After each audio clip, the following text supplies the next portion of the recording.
Nababad na yung laing. Babang sibuyas, luya, bagoong, hipon, at gata.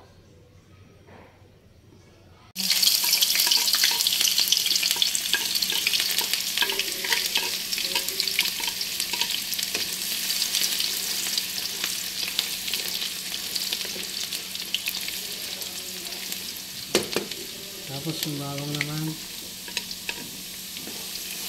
haluin lang, kiwar-kiwar lang.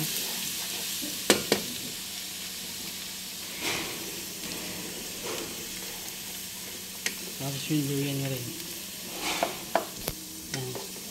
Haluin, kiwar-kiwar lang. Tapos yung bagoong, igisa na rin.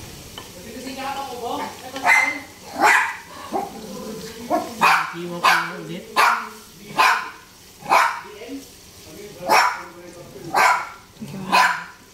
Stop na. Yung ulo ng hipon, ilagay na rin. Yan. Tapos kiwar-kiwar ulit. Hanggang sa maluto yung hipon, tsaka natin ilalagay yung gata. Tapos ilagay na rin yung gata kapag naluto na yung hipon.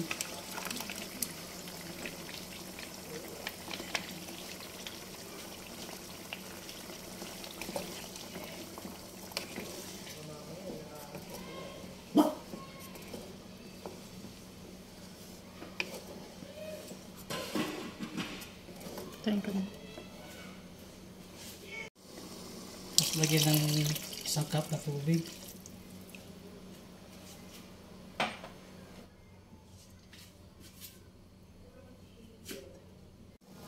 Habang kumukulo, ilagay na yung laing.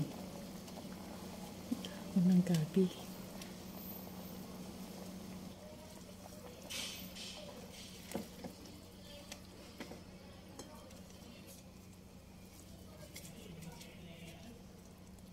Tapos pakuluin lang hanggang magmantika siya mamaya. Yan, nailagay na lahat yung leaves.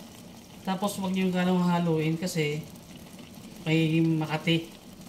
Kaya lutuin muna ng ganyan hanggang sa talagang luto-luto na siya bago haluin. Yan, 45 minutes na siyang kumukulo. Sa low heat lang. Ganyan na yung itsura niya.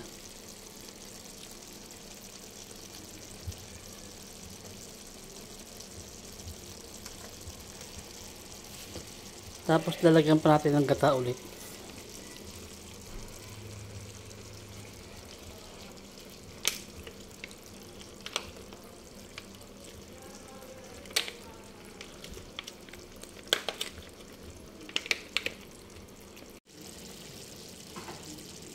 Yan, ngayon pinatong ko lang yung hipon. So niluto ko siya mag-iisang oras na. Ayan, lumalabas na yung mantika.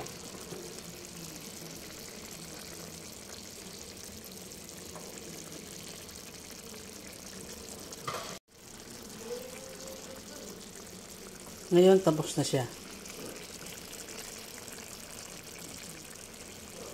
Thank you.